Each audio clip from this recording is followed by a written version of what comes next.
call 911? You're here 24/7. It doesn't matter what time of day or night that you come across that information, especially if you have a recording of it. I won't see it at the middle of the night, obviously, through it, but I'll see the recording in the morning. Yep, that's okay.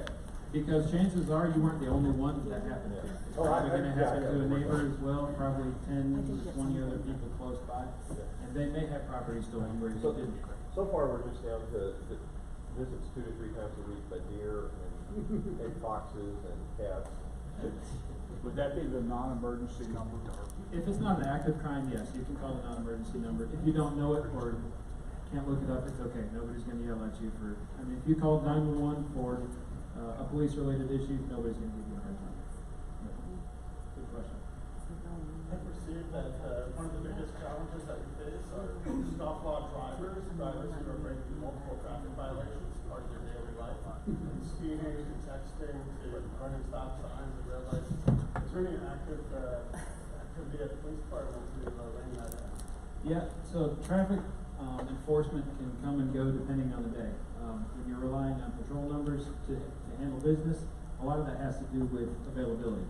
So when a lot of your patrol guys are out there answering 911 calls, that has to take priority. Otherwise, yes, we do work those kind of projects. We actually have a traffic unit that is specifically designed to do just that thing. And a lot of that is complaint-based. So if you're in a particular neighborhood that might not see a lot of regular police traffic anyway, not always a bad thing, but if you need it a little bit extra to enforce stopping or speeding or things that are going on in that particular area, just give us a call. If patrol can't handle it because of workload, then we can pass it on to our traffic enforcement unit, and they can get on top of that. The microphone's still working. There we go. Did that answer your question? Yeah. In terms of enforcement, taking that picture behind you, going right down St. Albans to Hardemont, where the city has installed the illuminated stop signs. I live right there, and half the time people zoom right through those stop signs, even slowing down. Stop signs are a continual problem and will be for a long time. But you have those flashing lights there. Yeah, that doesn't always help. It's supposed to. Yeah. I'll tell you what. I'm gonna take a note of that, and I'll take a look at that. I'll see what I can do.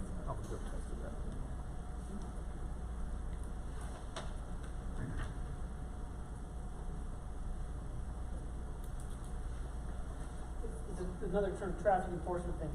There's one intersection I go to, it doesn't really matter. It's not a car that's a problem. It's just that when I get up, I've got to be almost halfway through the intersection before I can see past the tree on the left to see if there's a car coming. Obviously, the tree should be trimmed. Who should I call to? Right back there. You know the situation between Parks and Rec, or just call me with easier. Yes. So if you're not following around, code enforcement or Parks and Rec I can will be do the that. resources I can for it. definitely give you the address. Thank you. All right, and I will go ahead and fill you in on a project that I've been working on. I don't know how often you all travel through this area down here by the elementary school, but it is a logistical nightmare during school hours. There's parking on both sides of the streets, and school buses, and kids, and families, and pedestrians, and everybody. And it's a hot mess. So if you're frustrated with that particular area, just be patient. I am actually working on a project to try to help with some of that right now. So I'm working. So which element? Joiner Elementary, downtown Loudon. We have a similar product to ours. That's right. I'm actually aware of that one. That was a up next. 30-year-old problem. That one's up next. Is that why all the cops are out today? Probably. I mean, there was a lot of them. Some of that has to do It was with crazy. the project that I'm trying to work down there. Yeah. I'm doing some research now, trying to get some of the Yeah. keys to make I cars saw that. passable through there Yeah. for drop off and pickup times for the kids. Yeah. Half the time the buses can't get down there. Cars are getting sideswiped all the time because of parking violations or just Okay. because it's so narrow. Yeah. So it's hopefully we can get that to come to an end. Real quick before we wrap it up, if you didn't get it already, I know I mentioned the lock it or lose it card on the table. I know it seems a little early to be talking about Christmas, but I also left a flyer on the table about some safe online shopping tips that you can have. There's 14 things there to kind of run through. It briefly describes some things that you can go through to protect your identity, protect yourself. If you don't already start Christmas shopping, I actually have for once. I never start this early. And there's nothing wrong with it. Shop early, but just be careful. Especially around the holidays, people get taking advantage of it. So it's front and back. Grab one on your way out the door. It's good to have, just be mindful of what you're doing when you're shopping. All right. If there's no other questions, that'll wrap it up for me, and I will see you all next week. Thank you. Good morning. Oh, and a Tuesday morning, okay, so not everybody rush out there at once. I think we'll just go ahead with Jim and Board of Code Enforcement, since that subject was already broached. Nice to see you. Likewise. I apologize, I haven't been here too much lately. I recently moved and I'm looking at a almost 2-hour trip here and back, so yeah, it's a little difficult for me to be here sometimes. I am working on making sure that I do have coverage. If it's not me, I'll report to another code enforcement officer that'll be here on my behalf. So we are trying to get that where you guys will at least have someone here every month. If not me, I'll hopefully leave you in good hands. With that being said, I went through some numbers since I haven't been here for a while. I don't have exact percentages, but I'll kind of give you a little bit of a rundown. Housing cases these are the dilapidated homes in the area that I initiate cases on. And we try to get the owners to fix, and or we get a demolition ordinance and we tear it down. Those have been pretty much staying steady in this area the whole time I've been here. I've been in this district almost 2 years, and that's pretty steady, which is a good thing. Okay, that means everybody's doing a good job of maintaining their homes. All right. Public nuisances, though. When I first got here, I was begging you guys to call me and help me out. Now you guys can slow down. Those numbers have doubled. Okay, so we're talking grass violations, zoning violations as far as multiple vehicles that are unregistered on lots. A lot of the stuff I'm getting, and this is one thing I wanted to touch on, is construction sites. They come in, they wipe out the house, and then they leave a vacant lot. If they're not building, I pretty much know where they're at, and I am citing them on a regular basis. Most of the construction sites are on fees now, $500 each time I cite them. Okay, but if they have an active construction site, and I have gotten some calls on active construction sites, I'm a little more lenient on an active construction site because they're actively building a house. They're gonna strip the lot, sod it, and everything else. So I give them a little more leniency. So if you see that there's a little overgrowth as far as the vegetation goes in those areas where there's actually a house on the property, that's because I am being a little more lenient. We've probably already got 3 or 4 violations from the lot that was there, and I'm trying to cut back on charging them. Those fees, they add up. So I'm trying to be a little more friendly in that aspect. But the numbers have almost doubled. All right, as far as the amount of nuisances that I'm writing now versus what I was writing last year this time. Other than that, the only other thing I really kind of wanted to touch on today was we are getting into fall. I want to touch on the leaves again. The trees falling and everything else. Keep in mind, does everybody know where the leaves are supposed to go? Quick question, in the street or on the right-of-way strip between the sidewalk and the street? Which one is it? Right. Very good, okay, keep them out of the street as much as we can, please. We're not gonna go there. I will drive by until I get a complaint. I know that some areas you just can't do that on, okay? But please do your best. I will get complaints on that, and I will initiate a case if I have to on that. I typically, on the leaves, try to go up, knock on the door, leave a little flyer of what they need to do. And if nothing happens in about a 4 or 5 day period, then I go ahead and decide to call. But that is coming. It's right around the corner. We're going to probably start seeing it in about 3 weeks. Okay? So I really kind of wanted to hit it before the next CAC meeting. Try to get ahead of the game this time instead of being behind like I was last week.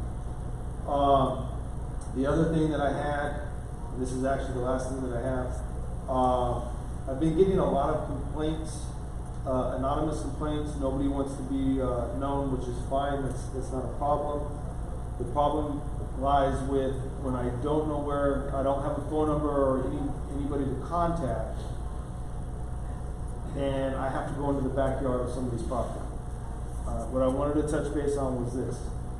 Legally, without a warrant, I can only go to the frontage of the house. Okay? Anything that I do beyond the frontage of that house, my case is no good. What I'm doing is breaking the law at that point. Alright? I can't do that. I have to stick with the frontage and see what I can see from the sides and the front of the property. If it is in the back, and you do not want to be known, that is fine. Here's your solution. Ask for my number when you call the complaint office. You will not be able to do this through C-Click-Fix. You will not be able to do this through our website where you can just leave us an email on what the complaint is. Okay? You need to call the office, ask for my number specifically. Okay, Jim LeClaire or Jim, I'm the only Jim in the office. Alright? And they will give you my number and you call me direct and I will keep it private. But I need to have access from somebody's property or permission to go onto somebody's property to see the violation. Okay? And I can keep it as anonymous as I possibly can. Alright? I can keep your name out of any report that I have, to the best of my ability. Okay? But I have gotten several complaints where I've driven up and I haven't been able to see anything, and then the next day I saw the guy's car there and he didn't do anything. Well, I can't. If I don't see it, I can't do it. Okay? By law, I physically have to put eyes on it. I can't use somebody's pictures. I can't use any of that. I have to physically see it and know what's going on in order to cite it. Just like a police officer. If you're speeding down the road and you go and you tell one of the officers, hey, my neighbor was speeding down the road, he was doing 55. You can't give him a ticket if he didn't see it. Okay? We're the same way as being sworn officers. We have to abide by those laws and work within those ramifications of those fields. Anybody have any questions for me? Yes? Can you give an example of something that you might be heard, a complaint that you might be looking for something and you can't? I will give you a perfect, yes, this is a great one. I had a complaint that came across anonymous for stagnant water under a deck, causing a lot of mosquitoes. Okay? Now, it was in the backyard. I looked around the front, I couldn't see anything. I could see the deck, but I couldn't see the stagnant water. Okay? Now, luckily, I went to the neighbor who happened to be home and I said, may I go in your backyard? I have a complaint over here, can I check it out? He goes, well, I didn't call it. I said, I understand that. I just need to go on somebody's property so I can see it. He gave me permission. At that point, I was able to initiate a case inside. But typically, I'll get something like that, or they have tires built up in the back, or a bunch of junk, or something like that, and I'll look. I had a hoarder off the shelf, and I couldn't see anything. And finally, I was able to go into one of the other neighbors, and it was bad. It was really bad. I ended up bathing it, and we got rid of all the junk, but it was really horrible. Okay? But without utilizing the neighbors, my hands are tied. There's not much I can do. I've tried we've talked to the attorneys to see if we can get further. Because if we see something, even if we see something in the front, we're still to the frontage unless we pull a warrant. So if it is in the back, please don't be afraid to call. I understand you want to be anonymous. Just call and tell me and say, I'm at 552 and you can come on my property and see it. That's all I need. Once I have that, I can put that in my report, put the number in the report, not the name, just the number, and say I got permission to go on this property. And that's it. Okay? Not that we will give that information out to anybody that calls in. It's just if it happens to go to court and they go, well, how did you go on this property? I can tell the judge this is how I got on the property. And the judge will go, okay. It's that simple. Okay? Yes, sir. One of my beefs is seeing commercial landscape companies, after they cut the grass of a residence or commercial property, they blow it right out into the way where we're driving, not just to the curb, but blowing, they're instead of collecting the stuff that And they. at this time of year, that is a very common complaint that I get. I actually receive 2 or 3 complaints a week on that, okay? We have no ordinance that we can follow and cite for that. There's nothing I can do. About littering. Littering I can do. I mean, they're Okay. littering with grass. But that's not that. If it's actual litter, then we call the police and then the police handle it at that point. As far as litter goes, as far as where I come into play, I cite whoever's property it's on. That's the difference. I don't cite the person who's actually doing the littering. If somebody littered on your property, I would actually have to cite you, which is unfair. I understand. Yes, ma'am. I understand that comment about the grass, but the same companies will do. I got it. Go ahead, I'm listening. The same companies, that will blow the leaves, and even if they blow them onto the homeowner that they're contracted for. Sure. They'll sometimes blow it at their curb. I live behind this island, and one of the neighbors thinks that that's the best place to put it. And my understanding was that those commercial companies are supposed to, as part of their job, take it away. Technically, yes. Okay. But they don't, and they don't, and the communication gap, when I've spoken to them, the communication gap is profound. Yes, and I get that. If I see it happening and I've received a complaint on that street, Right. it doesn't matter if it's that area or not, if it's just on that street and I see it happening, I go by and I tell them, hey guys, can you do me a favor and just blow it back onto the lawn? My lawn guy actually blows it back onto the lawn for me. I've requested him to do that because it actually reseeds the lawn. Okay, depending on what type of grass. Well, this is the leaves, like, 'cause they have Right. and this, Now, the leaves, what will happen is if it ends up in an island that's in the middle of the road, and that island, let's say it's city property, it is. I will then come out and I'll look at it, and I'll get somebody from the city to actually come out and move it. Okay?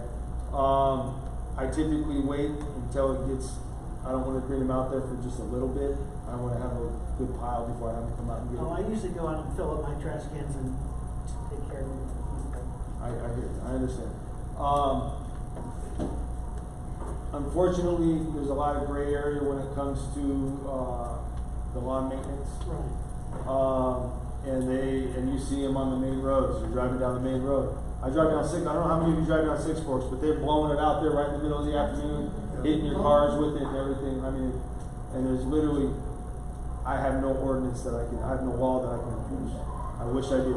The only way that can happen is if you go to your city council and you ask for an ordinance. I mean, really, that's the only way it can happen. And then they'll have to find a way to adopt an ordinance. Okay? And please don't say you heard it from me because I'll get in trouble for saying what I just said. All right, anybody else have any other questions? Yes, sir. 2 questions. One, if I want to resod the gutter and the sidewalk, do I have to get permission? You're resodding. Okay, so I can pick up the old grass, go sod down your face. That's between you and if you have an HOA in there. No, wait, it's Okay. same properties.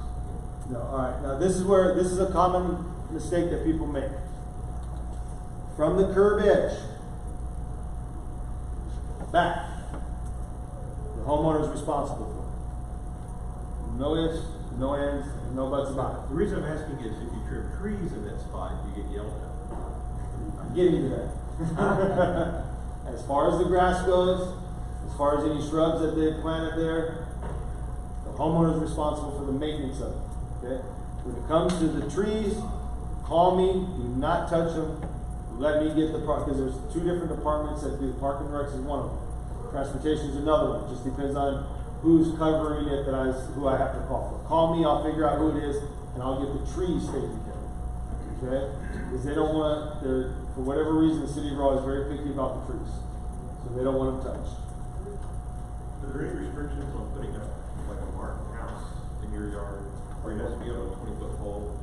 And what? A Martin house, birdhouse. Oh, birdhouse on a 20-foot pole? Yeah. Call zoning. I Seriously? never get a call back. Give me my card. Call me on. I won't be here tomorrow, so call me on Wednesday. I will give you a number of somebody you can talk to about that. Okay, call me directly. All right. Anybody else? Thank you very much. I hope you guys have a wonderful evening. Thank you very much, Jim. So, Linda, sorry to have skipped you, but I thought since he was already invoked during the police report, we would just go ahead. Alright, for those of you that I haven't met, I'm Linda Stafford. I'm with Parks, Recreation, and Cultural Resources. I'm the director out at Overbrook Student Park, and we also manage Eastgate and Honeycutt. Right now, we are in full swing with early voting, so if you have not had an opportunity, Millbrook is one of the early voting sites right now for the city council elections that are currently going on. In addition to that, Eastgate is typically a precinct, so if you are in the area that votes at Eastgate, that precinct is actually voting at Millbrook United Methodist this time around. So I think voters were notified a week or two before early voting started. Yeah. So we got the notices a little bit before that, but not too far out. So if you're used to voting in Eastgate, I know that precinct overlaps a little bit with the CAC. So if you're used to voting there, it will be at Millbrook United Methodist for the day of, or you can come to Millbrook Exchange Community Center for early voting. The other big thing that we've got going on, Eastgate is being renovated. That is the reason that voting has moved. The abatement has been completed, so they have taken out any of the stuff that potentially could have had asbestos or any of the stuff built in the 70s that we have to worry about. And we are in the process of getting ready for the main construction to start happening, where they're going to be tearing out the majority of the inside, reworking the layout, adding new finishes, and then exterior, what you'll see is the shutters will be replaced with a different style of window that will be open constantly, so it won't look as closed off all the time. Yes, sir? I went by there the other day, and I couldn't even tell actually they were working on it. It's so neat, I guess. I couldn't tell. It looked like the chimney also needs work. It looks like it's scaling to the point where you can't tell where the brick is and where the scale is. Is that on those the things that they're working on? So looking at the chimney is one of the things that's on their scale of work, and I believe it will involve some painting. It's not a fireplace that's in use, so there's not as much concern with that. But it is on their scale of work to make sure that it's safe, and to make sure that the way that it's attached to the building is proper and all of those things. I know that some of the work that they're doing to change the ceiling heights, especially in that main room to help the acoustics, that is going to work around the inside portion of the chimney, and so they're going to be doing some work on that. Does anybody have any other questions about the renovations to Eastgate? We're hoping it will be about a year time frame. Construction can sometimes go early, tends to go over, but we're hoping that once we get back in there, that it will be a really nice space to be able to use. And hoping long term that it will be a staff facility, so we'll have some regular operating hours, as contrast to currently where we only unlock it and open it up when we have a scheduled program, or if we've got a rental or group like that.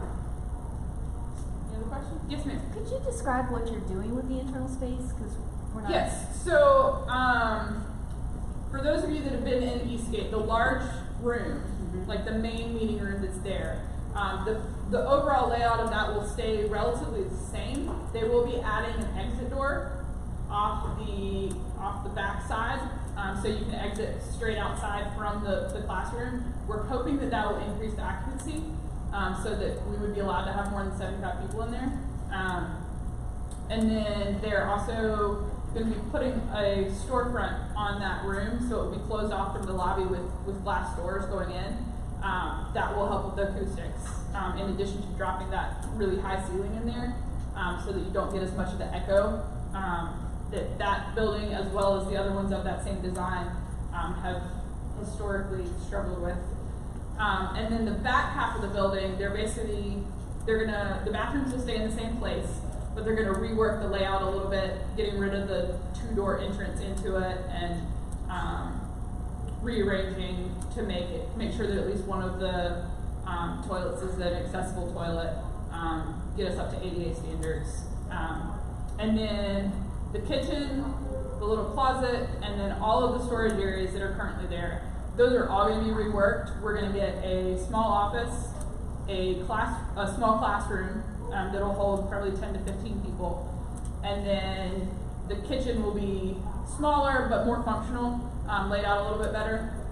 And then they're going to take all of the existing storage spaces and combine them into 2 larger, more usable storage spaces. So there's a storage closet that's outside that you typically wouldn't see unless you went around the back of the building. That's going to get incorporated into one of the existing storage areas now, so that we have larger spaces to work with, which can be very helpful when we're storing things like tables and chairs that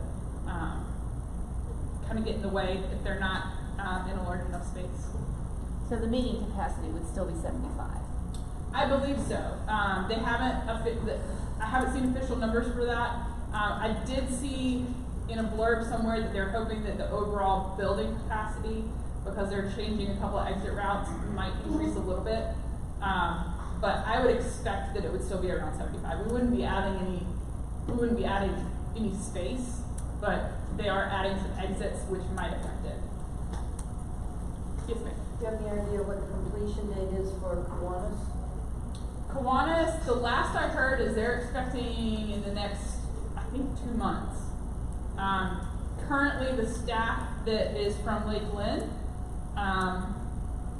Chris and Megan, that are the director and assistant director out at Lake Lynn, they are scheduled to help with getting Kiwanis off the ground when it does initially open, because Lake Lynn is under renovation for the next year as well. So that's kind of the game plan. I think in talking to Chris this morning, it sounded like they were looking at about 2 months for when they would be moving in there. But that's very tentative. Yes? One of the shortcuts of Eastgate is the lack of parking. Are they going to do anything to increase the parking capacity? Right now, that's not in the scope of the work. The main focus was ADA accommodations, and then while we were doing that, if we're going to have to take down walls to make things ADA accessible, we might as well make them pretty. But I know that it's on like a long-term plan to keep reiterating that as we request upgrades for Eastgate. But right now, it's not in the scope of the work. I'm curious to see, our parks crew, knowing that they're doing the renovations to the interior of the building, our parks crew outside is looking at some smaller projects that they can take on with the staff that we already have there that wouldn't be additional cost to try and make things look a little bit nicer around, and that might increase foot traffic going in. I know we get a lot of foot traffic off the Wingate side. We don't get as much coming up from, we get some folks walk it up. But we're hoping that maybe opening up that stairway that comes up off of Quail Hollow, making some of the lakeside a little bit more inviting, some of those things may help. Yes, sir. One of the simple things we could do to get people off the road, which is very narrow, coming in off of Quail Hollow, is to at least maybe put in pavers or something, if there is a place where people can walk to get off the roadway. It's fairly inexpensive. I'll relay that to our parks crews, because I know that they basically take wish list items from us, and then they have to prioritize it citywide. But I'll make sure that that gets added to our wish list of all the things that we would love at Eastgate. I've been asking for 4-foot access from down there. A lot of people don't realize that the stairwell's there, and so they walk up the main drive, thinking that that's going to be the fastest way up. And so anything that we can do to either direct people that way or to provide a walking path would be great. Any other questions? Thank you very much, Linda. And if you'll listen to what I have to say, just so in case I do something wrong. But you may remember a couple of months ago it was announced that North Hills Playground is being torn down and rebuilt with a new playground. And you may remember that parks planners invited all of us to participate in a community build. And if you have not yet had a chance to sign up to do that, it will be on during the day on October 23rd, Wednesday, October 23rd, and they are looking for volunteers. You have to specifically sign up. They have a cap of 40 people. They are supplying lunch from Chick-fil-A, if you're a Chick-fil-A fan, but I don't have the website memorized where you go to sign up. So, if you want to participate, if you're interested in participating in the community build of the playground equipment, my email is on this agenda. Send me an email asking for the link to the community build for North Hills Playground, and I can give it to you. Or is it in the minutes? It's in the minutes. It's in the minutes. Under Hey. North Hills Park Community Build. Okay, great. Well, so it's in the minutes. Take home your minutes and sign up if you're interested. I just want to make sure that was right. Yeah. And in the event of rain, that will be delayed until the following Wednesday, the 3rd. Sounds right. I will say there are also a lot of other volunteer opportunities across Parks and Recreation. That same website will take you to those. It's through our volunteer services. There's a lot of opportunities there. If you're looking to get involved, please do. There's all sorts of fall carnivals and whatnot coming up. So, and playground builds and park cleanups. Okay. Thank you. Jonathan.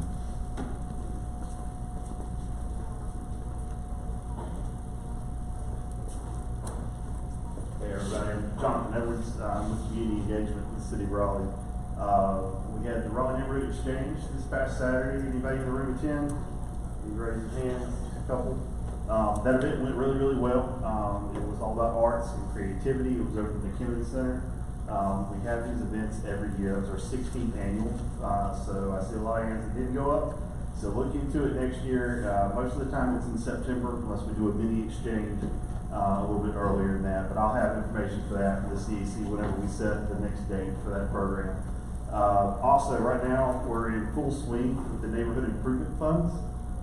Is anybody in the room familiar with neighborhood improvement funds? All right, so the City of Raleigh Community Engagement, we have a $20,000 budget for neighborhood improvement funds in the neighborhood. We have a level 1, which is $250 or less. These are like grants. They're not exactly grants because they come out of the city budget. It's not federal dollars or anything like that. But $250 or less for anything you can deem a neighborhood improvement. So a smaller dollar amount, something like that, in that range would be hot dogs and hamburgers for a community event, or a purchase of a face painter for a community festival, or a small landscape improvement, or a painting of something, or a planting of something. All of these fall under neighborhood improvements. There's no match for the level 1 at all. And you can apply once a year. It resets July 1st every year. So you can apply once a year for the level 1. And then there's the level 2, which is the same way. You can apply once a year. And that's $251 up to $1,000. So these are a little bit larger. And so for those projects, you can do pretty much anything you can think of. Some people have re-roofed the pool house. Some people have created a new front entrance sign that was 40 years old and was in desperate need of repair. They've organized larger community festivals. They've done the litter drop boxes for like the dog litter, pet litter down the roads. They've done community watch signs, pretty much anything you can think of that doesn't increase any one person's property value for an improvement. So to look those up on the City of Raleigh webpage, and I'll bring some informational packets next meeting on them, but it would just be neighborhood improvement funds is all you'd have to type into city search to look for those applications. So the level 2, it does have a 50-50 match. But don't let that scare you. So to get $1,000 from us, you would have to also do $1,000. So a total of a $2,000 project. But that doesn't have to be cash. If you have the HOA budget for it, and you want to match it in cash out of the budget, operating budget, that's fine.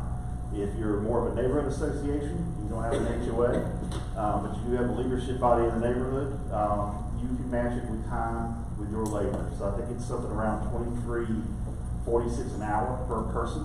So that adds up very, very quickly. So if you do a project where you're doing hands-on as a neighborhood, which we encourage, instead of just hiring somebody, We'd love for you to get the supplies for the project and do the project on your own, and normally that offsets the entire cost of the project. I just went to Charlotte a couple weeks ago and met with their team. They also have a neighborhood improvement fund project. I was trying to see how ours compared to theirs. Ours does not compare to theirs. And so I'm going to be talking and making a proposal up, and maybe talking to city council about upping those dollars and doing a little bit larger improvements. Because currently we have a $20,000 budget. Charlotte has a $425,000 budget. That's what they do with theirs. They fund projects up to $5,000 to $10,000 depending on the project, all the way down to the smaller projects like we do. So I'm getting an idea of where that money goes, what they utilize it for. They've done entire playgrounds in common areas for a neighborhood. They've done really cool art murals down the streets. They've done a whole bunch of really neat stuff. So we're talking with them. They're big into the arts as well. So we started a brand new program. It's like the Neighborhood Improvement Funds program, but it's called Neighborhood Arts Funds. And so we partnered with Parks and Rec, and they gave me $10,000 as a trial. And so they're matching our program exactly like the Neighborhood Improvement Funds, the level 1 and level 2 to go toward arts style programs. So whether that be teaching art in your community, whether that be a street mural, they have a list of artists and vendors that would do the professional sidewalk chalk art for the kids to learn how to do that, see really neat stuff. And whether it's a landscape project, it's sort of an arts design, shrubberies, anything you can think of in the realm of arts. They have a level 1 and level 2 that you can also apply. It's a brand new program. We've got brand new web pages up for Neighborhood Improvement Funds and for Neighborhood Arts Funds. So please look at that on the city site. I just want you to be aware of those programs. As always, my contact information is on the front of the newsletter. If anybody wants to talk to me about it or get more information, feel free to give me a call and we'll work something out. And that's all that. Anybody have any questions about either program? Any details, anything I can answer? Everybody's just submitting applications right now. So there are online applications, and I do have a one-sheet check sheet. Probably the only failure in our system right now is it will not allow you to save and come back to it. So when you do an application online, you need to be prepared to fully fill out the application. So I created a checklist that's on the webpage as well, so you can get everything ready ahead of time and have the materials there where you can just pre-populate it. Where you can just populate it right in and hit send, and it comes directly to my email. Thank you. Well, thank you very much. That's interesting news and good news, and we'll have to talk about it some more. I think we might have to have an actual 20 or 30-minute session to look at this. Let's see. I'm tucking in another city staffer, Andrea Epstein, from the Department of Transportation with the city. And it wasn't on the agenda, but she contacted me and said that she would really like to come and see what the CACs are all about. Now, let her tell you why. Thank you. Thank you all for having me tonight. I'm 2 weeks on the job, so I probably don't have too much information, but I wanted to let you know I'm the new community liaison for the Department of Transportation Transit Division. So I wanted to let you all know who I was and that I was around. And if you had questions, concerns, anything in regards to your public transportation that is available, that I am here. I will come back whenever needed or wanted to talk about anything and update you and bring the correct people if I cannot answer your questions. I'm excited to be here and to work with all the communities throughout Raleigh. One thing I did bring and probably most interesting to you is this week is Transit Week. So if you've never hopped on your bus, and the closest stop here is right on the corner, Route 2. You can hop on the bus and ride around for free all day Wednesday. We're looking to find new riders and to thank those that already ride with us. So again, thank you. I'm really just showing up so you all know that I exist and I'm around and can help you out if anything's needed. Have a good night. Thank you. Thank you and welcome. Are you also new to Raleigh? No, Oh. I am not. All right. I've got a topic to ask you about right immediately, and that is the bus pass making apparatus is all stuck in an office in downtown Raleigh in the city hall. Goodness gracious, wouldn't it be more effective if it was mobile and could travel to things like CAC meetings so that people could all have their bus pass made? I don't know how many of you senior citizens like myself have your bus pass.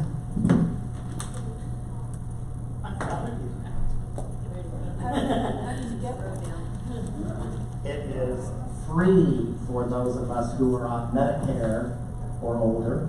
65. And you have to go downtown to the city hall to get your picture taken and for them to, you know, steam this thing together. But it gives you free passage on all of the city buses, and it's highly worthwhile. I used mine today to get over to and back from Firestone, where I had to take my car for a repair, and it's very handy. So it's also handy for getting down to the wide open bluegrass in downtown Raleigh this weekend. So I highly recommend. Susan, all of you seniors, proudly raise your bus passes. Okay. It's highly worthwhile. I highly recommend it.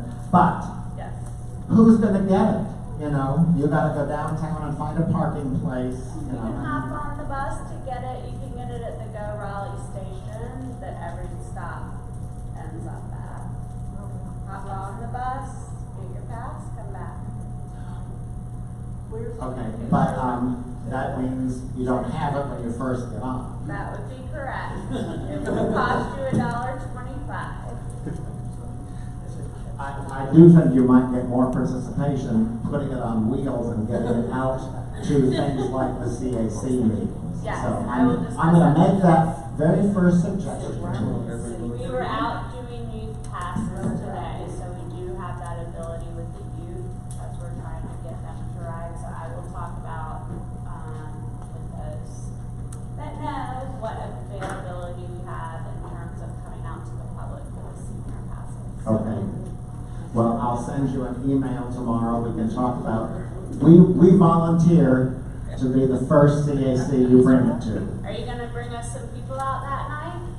Well, look around. You all are not 65. You're right.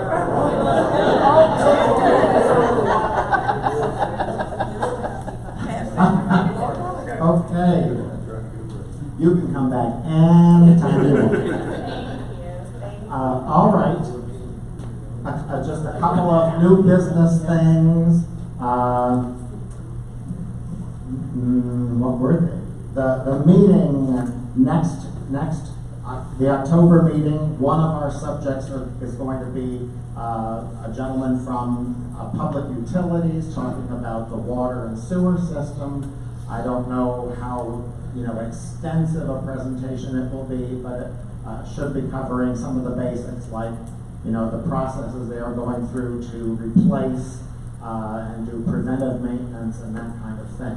That's the only planned topic right now, because I was kind of thinking we may have a need to talk about the Midtown St. Albans plan again in October. So let's start it off this month with Jason, and let's hear all about the recommendations that are being made. Thanks, man. Good evening, everybody. I'm Jason Harden with the City Planning. I'm really excited to be here tonight. I know I've seen many of y'all over the recent months talking about this plan, and I've got the slide, which I'll actually show in just a second. It says, where are we in this process? And so long ago, we were right at the start, and now we're getting really close to the finish, which feels really good. I think we've got a lot of input and a plan that nobody's going to like every single bit of it, but I think it really responds to what we've heard and has a lot of benefits and really has some pretty exciting things in store. But that's what I'm going to go through tonight. We do have a couple of meetings and online opportunities coming up in the next week or two. I'll fill you in on the details of those as I get to it. But what I'm actually going to do this evening is I guess a preview, if you will, but it's really more than that. It's going to be a pretty in-depth look at all these recommendations. It's more of a first viewing, I guess, if you will. And this is going to be probably 98% of what we're talking about at these upcoming meetings. So if you are here tonight and can't make the meeting, you will have gotten basically all of it. And of course, you can follow up online as well. So I'll start with the study area. Will the, Yes, will the meetings still be opportunities for feedback? The meetings will be opportunities and online survey opportunities for feedback. And I'll talk about how that'll work at the end. But yes, absolutely. So this is where we're presenting recommendations, and it's really, there's a reason why it's another public input opportunity, because it's verifying that we're going on the right track, and also asking some questions about priorities.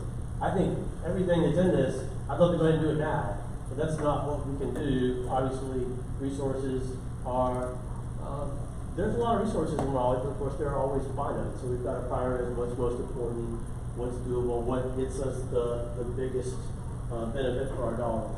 So the study area, I'm sure this is probably familiar to most of y'all, but it's Atlantic Avenue up to Millbrook on the north, Sixth Force on the west, and Crabtree Creek on the south. So a pretty big area. That's what we've been looking at during this process. And this is the slide that I mentioned that we've seen many times. So and I think it's worth walking through this a little bit. I do want to make it pretty clear how we got to these recommendations through this process. So we started out actually spring of last year, what we call visioning, understanding what the issues are that the plan ought to take a look at, and what people's vision, what do you want to see Midtown look like in the future.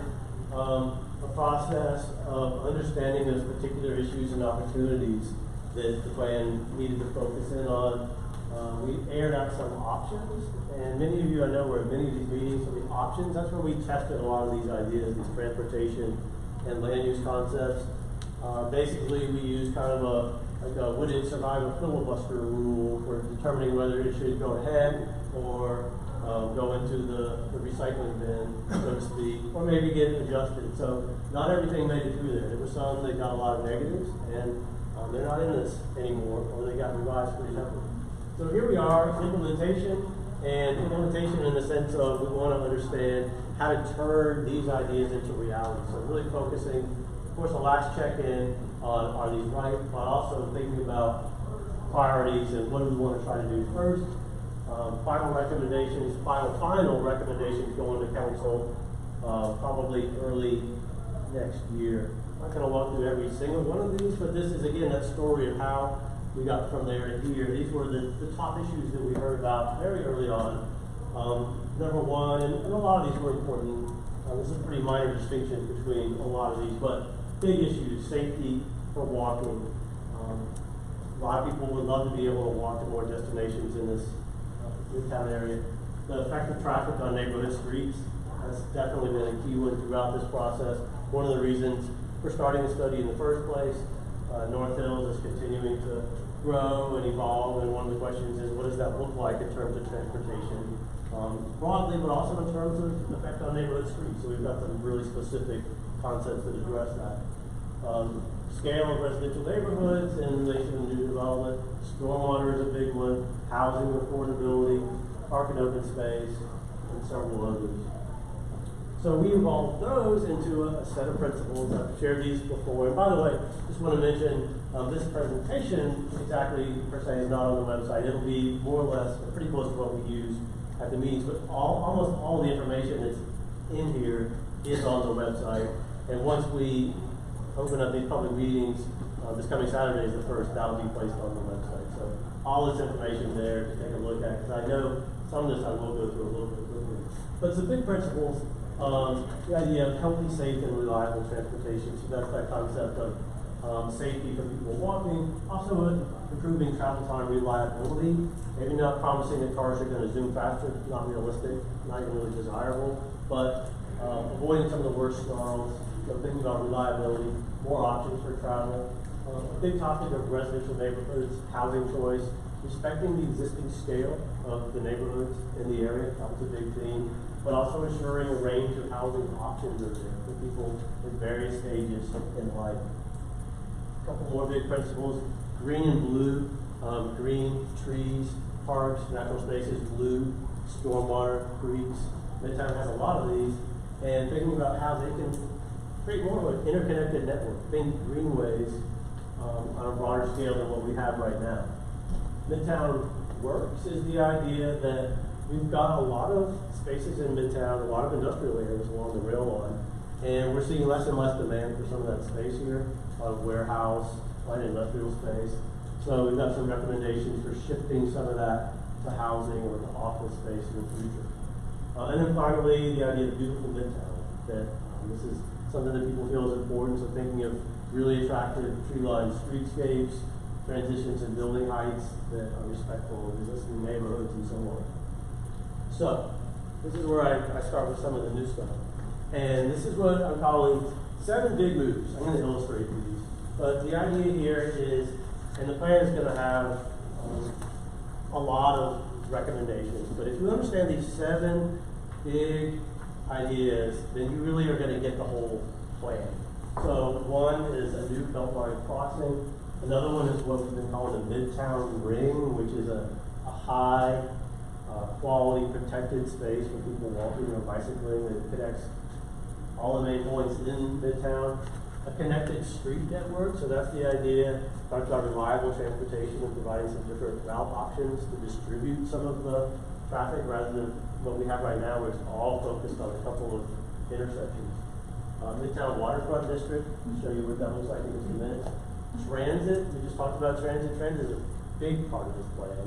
And we're going to see levels of transit in Midtown that we've never seen before, and some really exciting ideas for the future.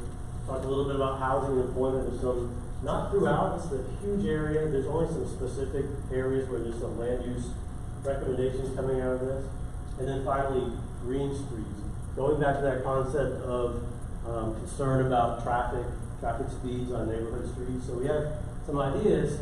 I'll actually go ahead and illustrate them because they address several things at once. Yes, sir. Back on that, Triggers. The new Beltline crossing, is that pedestrian only or pedestrian and vehicle? Pedestrian and vehicle. And I've got some illustrations that will show each one of these in just a second. So what we have is information on each, and if you attend the meetings, you'll get this in a handout. But we have some little icons that show some of the benefits and just trade-offs, right? Not everything is just, sometimes there's cost and benefits to anything that you do.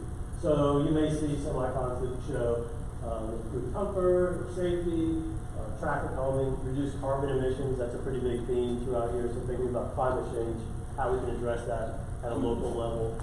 And of course, there's some costs. So some of these, the green streets, in some cases would involve removing some on-street parking. Greenways are a wonderful recreational tool and a good transportation tool, but they can also be susceptible to flooding. So that's, if you rely too heavily on them, that's a drawback that at least ought to be pointed out. And some of these concepts involve, the transportation ones involve requirements in private property. So we'd love to avoid that if possible, but sometimes that's not really possible. So, some more clear and illustrated examples of each of these big moves, and then some other ones that I'm going to show you as well. I actually promised I'd have a lot of time, so I'm going to use all of it until they chase us out of the building. So this is the Beltline crossing. This is an illustration of where roughly it would be. So here's 440. This is the office park on the other side, computer drive, routing place. So essentially in that area, a little bit to the east of Hardmont, and it would cross over the Beltline. It would be probably a lot like what Lassiter Mill Road looks like. So probably 2 lanes of traffic, some really generous space for people walking and biking, because it would also be what would link a greenway from further to the north across the Beltline until we get to the Crabtree Greenway, which is another pretty important concept of the plan. Yes, ma'am. You said it was just to the side of Parliament on that side. Where is it on the other side? So this is Browning and Computer Drive. Okay. Right there. So there's an office park on that side. Right. Just one. And then just for a little bit of extra context, this section of 6 Forks, the inside the Beltline section of 6 Forks, is right there. Yes, sir. Is Hardemont gonna be the feeder street for this? I wouldn't call it a feeder street. Well, Hardemont will then be crossing St. Albans into the Kane property. So, to give a little bit more context, Quail Hollow, I can't quite point to it, but it dead ends, y'all know where it dead ends, it doesn't quite reach St. Albans. So the plan does not envision continuing Quail Hollow south of there. So there's no real direct connection. There would be multiple different options to the area. So the entrance is somewhere off of Quail Hollow then? So this is Navajo Drive, the existing part, and this is actually another part of the concept. Right now, this street doesn't exist right here. So this is another part of the connectivity, which is basically creating a second road parallel to St. Albans, kind of a frontage road, if you will. So this bridge concept is part of that and would tie into that. So if you know where Church and North Hills is, at North Hills, ultimately that connects to Navajo, to Wake Forest, and then the bridge crossing is part of that. So it'll come up top of it. Yes. What is the time frame for? Well, that's part of what that prioritization exercise involves. Public input will be a part of that. Other parts of the prioritization, in some cases, one project has to come after another one. In other cases, it may be just the scale of the project. It's going to take a little bit longer. Some of them are quick fixes, and then some of them, this is probably the biggest one, and would take a little bit more time to get that going. May I interject something on the map?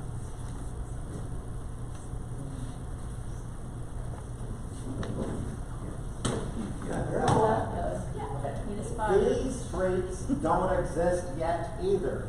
They are in the plans from DeWitt Carolina's development of these 44 acres to the southeast of Big Branch Creek. DeWitt Carolina's owns, and we voted on the rezoning for their development here. Here's Big Branch Creek, not shown that it's there, and this is the Kane development. So these roads are ones that DeWitt Carolina's described to us 2 years ago and said the city was requiring them to subdivide and add streets. This is Quail Hollow South. There is a Quail Hollow South over there at the upper end of the point at Midtown Apartments, which is what these things are. Quail Hollow South is 1 block long, comes to a dead end in the northern direction, but it is going to be extended up to St. Albans, and that's where they're talking about the bridge. Can you just say that's not going to happen? It would be extended to St. Albans, that's right, but not past it. It would not connect to the northern section. You're going to push Quail Hollow through the woods to St. Albans? No, the wrong end of Quail Hollow. This is Quail Hollow South. It is the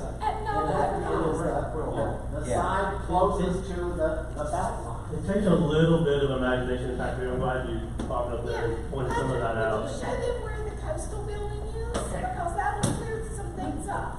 Okay. You see it? This is the coastal building. That's the coastal building. Federal Credit Union, as it is. Yes. And what you may remember, we haven't seen the rezoning request on the city website, but Coastal owns this land and is going to build another office tower here. But it needs to be said out loud. Quail Hollow Drive that we have in the neighborhood is not being extended. Yes. Right. That That is definitively.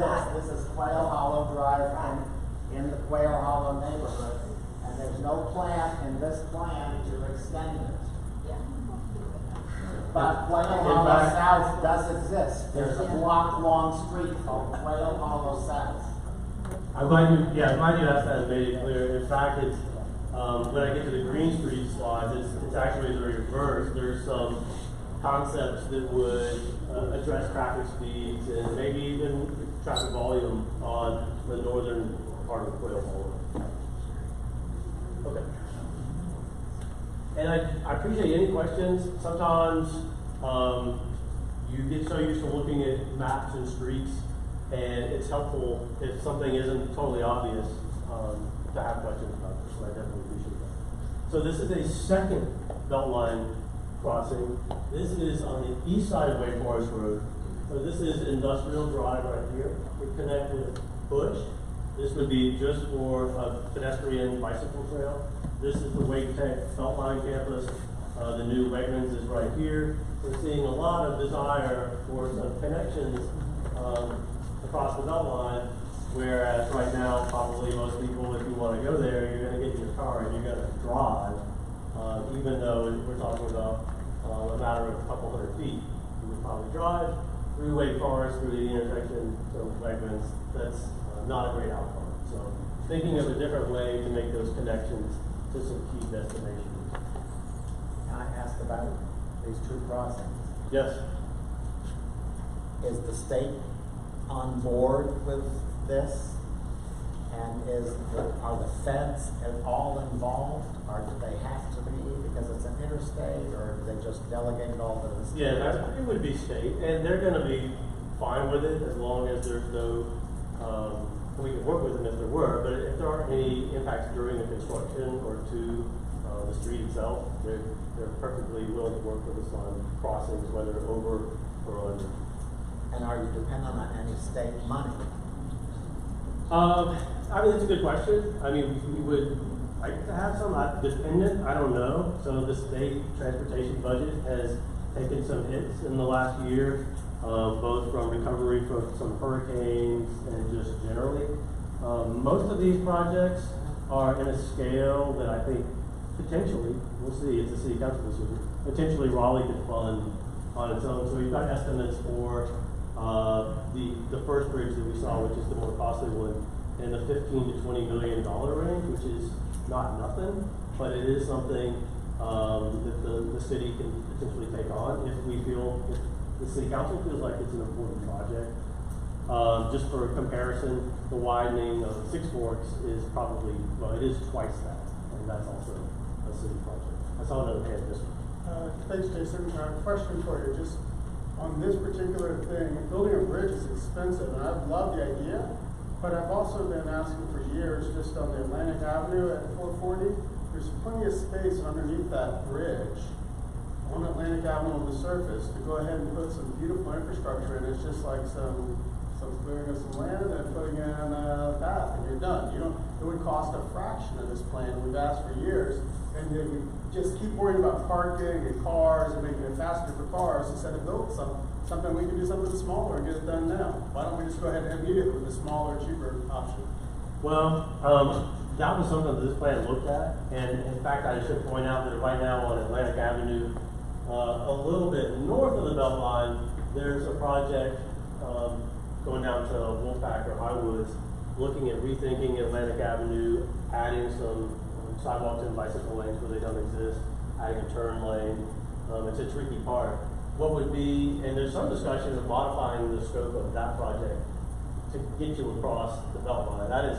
So there's a lot of scary crossings over the Beltline for pedestrians or someone riding a bicycle. That's one of the main reasons for these two connections. The Atlantic one is probably the worst. So I mean, it's definitely an issue. So that project may be extended south. If not, then a next phase, once we have that, would actually be to continue some rethinking of the Atlantic all the way past the Beltline until you get to another huge barrier, which is Capitol Boulevard and the interchange there. If you can get it past that, then you can reach downtown, and it would be a pretty significant connection from Midtown to downtown. That sounds wonderful. So let's do both immediately and start construction tomorrow. Yeah, it would be nice. Right, it won't happen. So we should pick one that's affordable and doable and achievable as fast as possible. Yeah, actually, after some thought, this option, the overpass, the Bush Industrial, it's a little bit more direct for a lot of people. The one thing that's a little bit of a downside about Atlantic is you've got the rail line right next to it, which tends to limit your access and what can be built along there. Whereas you have a lot of uses, obviously right here along Industrial, both sides, see a lot of changes in that area in the future. And then to the north as well, you've got Pinecrest neighborhood, you've got the Beltline, the Wake Tech Beltline Center, and then probably some evolution of that industrial space to the north. So that felt like, at least as I think the Atlantic connection is really important, but as a nearer term step, one that will have more benefit. Excellent, thank you. Jason? Yes. Is the extension of 6 Works still on the board? It's coming up in a couple slides. So, and just as and I want to take every question that we have. I do have a fair number of slides. I do want to answer questions, but there's a lot here. Some of your questions may be answered, so it may be helpful, unless you just have an absolutely burning question, hold questions until the end. So I talked about the green streets. So this is the idea. This is not a design of what this could look like, but some examples of what the green street concept is. Basically, where you've got a really wide street, you've got cars going really fast, and you only have 2 lanes, and you don't want 4 lanes. I'm pretty sure on Quail Hollow or some of these other streets. So the idea that you can do a couple things at once: slow down the cars, catch some storm water before it gets in a place where you don't want it, and create some safe space for people walking or riding their bicycle. So that's the concept, that there's some pretty long stretches where we can implement these green streets idea and have that multiple benefit that I just talked about. And ultimately, you add all these things up: the green streets, the connections, the fact that the Trans-City Greenway is right here, and then some really high quality on-street facilities. You have what we're calling the Midtown Ring, which touches all these major places in the area, extends to North Hills, all the way up Quail Hollow, makes it easy for people walking or riding their bicycle to get to any number of destinations in the area. But we just had the question. It's not just about, obviously, walking and biking. There's some other significant mobility issues that we want to address. So some street connections and some other improvements that are part of this as well. So this is where 6 Forks currently dead ends, and this is Capitol Boulevard. So there's a long discussed connection to make that final link from 6 Forks to Capitol Boulevard. This plan would make that happen and, in fact, expedite it, especially depending on the feedback that we get in terms of priorities. Would be a really significant one, obviously in terms of driving, but also for transit as well. A really important connection. So there's actually a couple. I talked about the 7 big moves, and the street connectivity is one of those. So there's some other connections as well. This is Waytown, and connecting Waytown to Browning, and again creating more of a grid. What we have right now, and one of the reasons that traffic can be pretty rough, is there's really only 2 ways to get to the area. Wake Forest at 440, 6 Forks at 440, and that's it. Where, as you have downtown, has a lot more different connections, or even other neighborhoods, Oberlin Village, my neighborhood Cameron Village, has some additional connections that provide more than one route. So Benson Drive, you may be familiar with a couple different pieces of Benson Drive. Another concept is to connect those pieces until you have essentially a parallel street that would parallel Wake Forest, so that not every single trip, in some cases, where people don't even necessarily need to be on Wake Forest to get where they're going, but have to because there's just no other path as their path is broken. So some additional connections on Benson Drive as well. And we're talking a lot about transportation, but there's some other pretty significant public investments that are recommendations of this plan. So one is this idea of Midtown waterfront. So a little bit of orientation. This is Factory Creek and Greenway, Wake Forest Road, Industrial Drive. So it's right now it's basically the forgotten section of this whole area. Right along the road, you've got some car dealerships. Behind that, you've got some vacant lots, some underused or vacant buildings. There's some potential there to do a couple things. To create a significant public space. This is a concept of what that could look like. To also remove some impervious surface and some buildings right now that in some significant weather events tend to act as dams and water can dam up behind them. It includes some stormwater retention in the park itself. And that would look like something natural and nice, not a big industrial looking thing. But again, the idea that you could do a couple different things and create that focal point, that significant public space that right now Midtown has some great parks, but doesn't have that one big space. So that's the concept. Excuse me. There. Yes. Go back. I'm having trouble figuring out where you're at. What is that north-south street? On which side? Right on the left picture. Okay, so this is Wake Forest Road. Okay, that's okay. And the second street is Industrial Drive, which is, right now it's kind of a forgotten little street. At the south end, it terminates at the Greenway.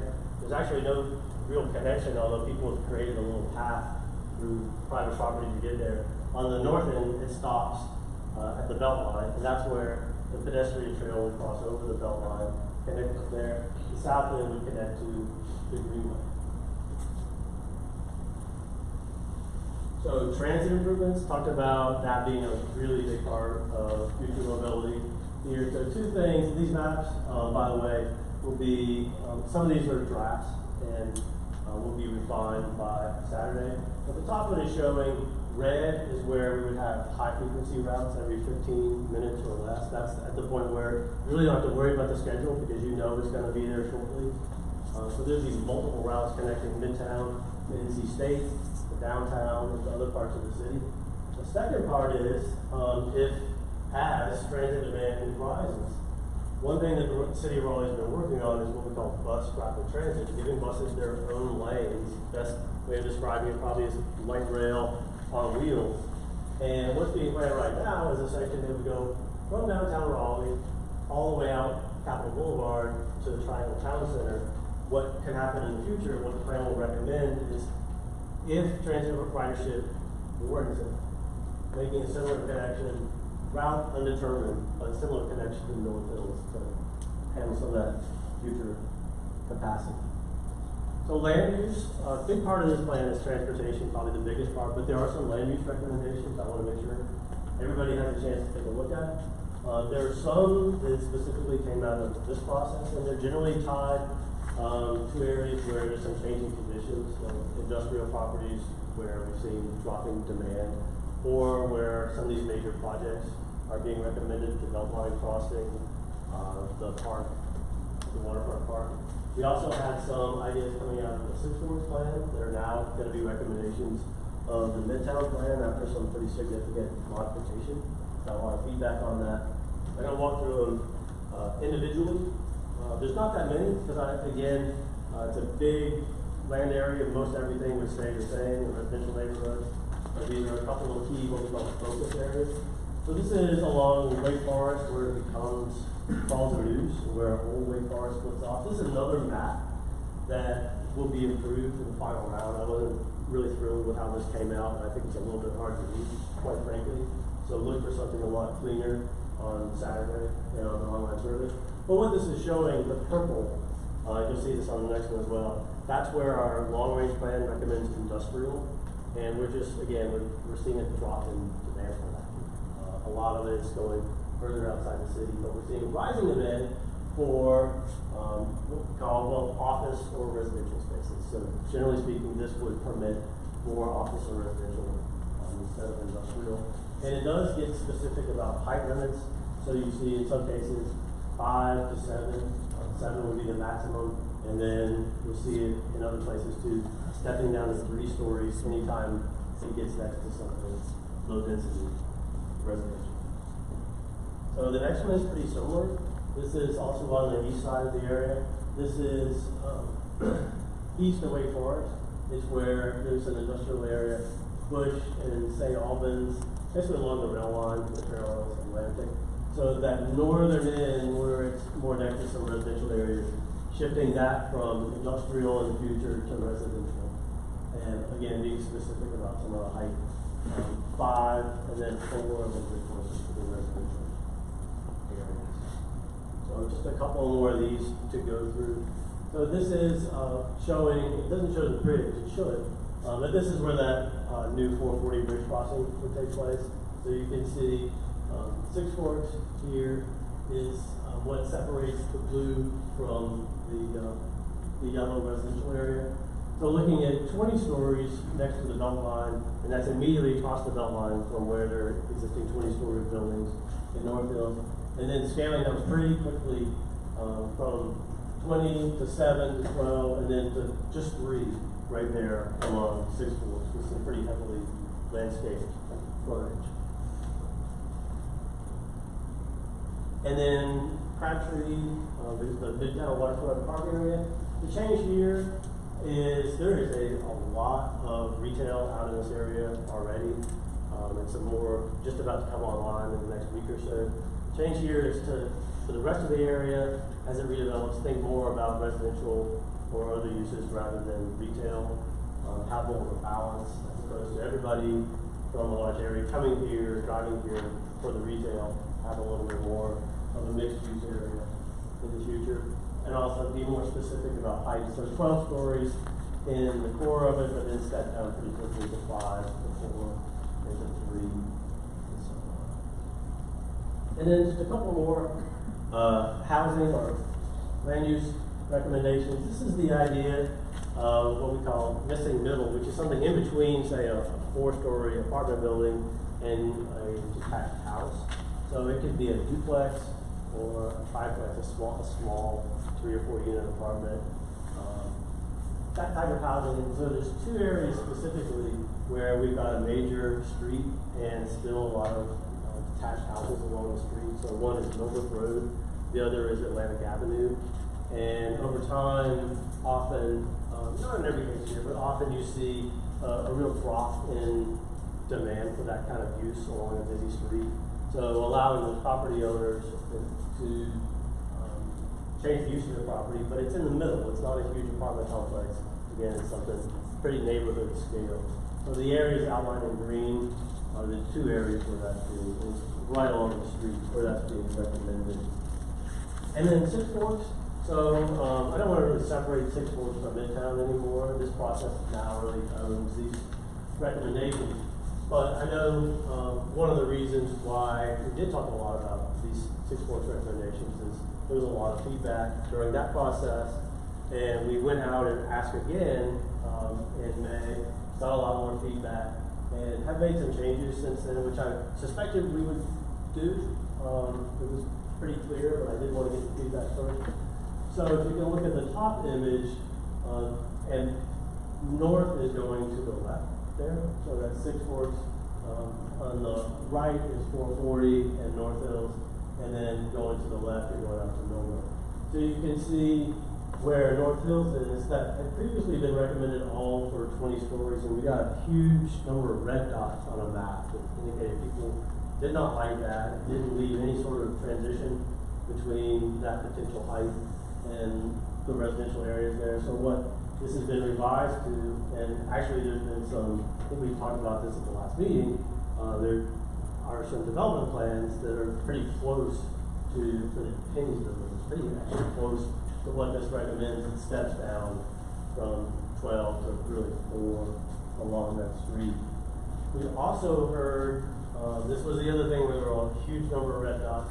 People did not like some of these proposed street connections right around Westridge Drive, Carroll Middle School, and we also know that there's some issues when you've got Carroll letting out and St. Timothy's letting out at the same time.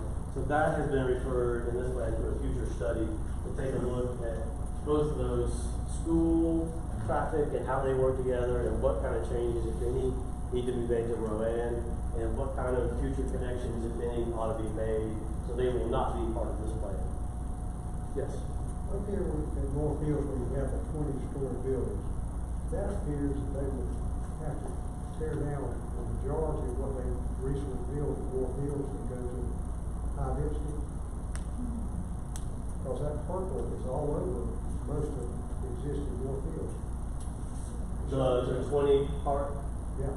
So there would be, so and I should make that clear. All this stuff, it doesn't change anybody's zoning. It provides some guidance for if North Hills or some property owner along 6 Forks or anybody else wants to ask for a change of the zoning. One of the first steps would be, well, let's look at and see what the Midtown area plan says. Is it consistent with that or not? So it still leaves a lot of room for further discussions with the CACs that are always a part of rezoning and with nearby neighbors. But it does set some standards for what, generally speaking, people expect in terms of maximum heights and uses and so on. So it doesn't say that it should be 20, but it says that if they're asking for something, then ought not to go above 20 and ought to have some transitions, or it's not going to be consistent with the vision expressed by the plan. If this plan is approved, would that purple area not be automatically zoned for 20 stories? No, it wouldn't. It would, so nothing would change the zoning. So I know it's a little bit of a nuance, it's true, but we have a zoning map, and that is what a property owner, what you or any other property owner can do. Then there's this, which is what we call the future land use map. And that's if somebody wants to change their zoning, because they have a different idea to use for the property. And that's what gets used when city council says, well, should we do it? We've got some standards for it. Let's take a look and see is it consistent with those standards. Now, some cities, they'll do a plan like this and then they will change the zoning, but that's not part of what's being recommended. But it is a guide to future zoning. Yes, ma'am? We have 10 minutes. Oh, okay. I will go. Really quickly. I think we did the big stuff. There's a few more things, and then the process. I definitely want to go through those big ideas and the land use, so I'm glad we did that. I'm going to go faster than it's probably helpful, but I left these at the end for a reason. And of course, you can come on Saturday or look online, Saturday and Thursday. So St. Albans Drive, some changes proposed there. We're getting into a little bit more of the traffic stuff here. So talked about the possibility of a rezoning, both the credit union at the corner of St. Albans and Ridgeway. We're looking at widening that section of St. Albans to 4 lanes to handle potentially some of that additional traffic, and some other parts of it adding some turn lanes where they're going to be needed as that area starts to develop. So adding some capacity there. 6 Forks pedestrian bridge, this is crossing 6 Forks right in North Hills. This is one of the big ones we heard about. People feel uncomfortable, and I can see why, crossing as a pedestrian right there. So looking at a way, and it's not going to be easy, but looking at a way to make that so you don't feel like you're taking your life in your hands. We talked about some huge projects. I mean, I guess in comparison to Beltline is $1 billion. These are a lot smaller than that. But these are some really small projects where there's some neighborhood connections, pedestrian connections. I want to make that super clear. Not street connections, but right now someone in this neighborhood can't very easily access that future Green Street on Bush, and there's one here as well. We heard a lot from this neighborhood. Did not ever want to see a street connection, but I think comfort with a pedestrian connection in the future. So these would be things that could happen really quickly and fairly low budget projects. Pedestrian crossing improvements, several intersections where it's really hard to get across. Really, really hard. Every one of those streets that's like that is a barrier. And every time you hit a barrier, you're that more likely, instead of walking and maybe improving your health, not putting that carbon in the air, you're going to get the car. That's a rational choice. But the city ought to do what it can to make that not the obvious rational choice. This is a little bit further north, and honestly, probably further in the future. There's some connections up here in Atlantic. There's New Hope Church Road, but there's no other east-west connections in this whole area. So a future one would be crossing that rail line at Pacific Drive, if y'all know roughly where that is. Wake Forest. So a couple things going on here. One is intersections at Navajo and St. Albans are pretty tough.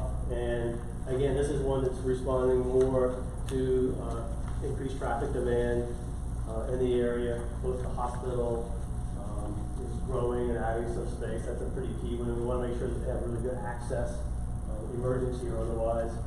And just other things going on in that area. So some intersection improvements to better handle and prevent the backups that sometimes you have now. And also a future study of what we can do about the narrow lanes. I think a lot of these can be addressed, at least in this part of the plan, by the project at the intersection to rethink this intersection at 440 and Wake Forest. But further north, it's going to take some additional study. Some roundabouts on the east side. This is Navajo and Bush. and Bush and Wolfpack. A little bit better connection there. I think this is my last slide. Wanted to just let you all know a little bit more details about the upcoming meetings. So I mentioned this Saturday, that's going to be Trinity Baptist on Sixth Forks. We'll get started at 9:30. We'll also, it'll be the same format on Thursday. You don't need to come to both. That will be Wake Camp. 5 p.m. we'll get started, and we'll have two separate sort of rounds of activities, 5 and 6. And we have an online survey that will open this week, and we'll get feedback both on all these projects. If something is way wrong, I don't think so, based on the feedback we've already gotten, but we want to get that feedback. It's a last check-in. But what we really want to do is find out about priorities. What we're going to do is people will be in groups and tables, and you're going to get some, we'll call them Midtown bucks. You'll get 20 or 30 Midtown bucks, and your Midtown bucks are going to go a long way. You can buy a 440 bridge with that money. You can buy a railroad crossing. You buy a lot of stuff, but you can't buy it all. So the idea is you're going to have to make some, hopefully, because I think a lot of these are pretty worthy projects, some tough choices. What is your top priority? And obviously with the bucks, you can have different combinations. You could do some smaller, cheaper projects, and maybe one or two bigger ones. There's different ways of allocating it. So hopefully it'll be a really fun opportunity and a way, again, for us to understand what, for y'all, are the biggest improvements that you want to see.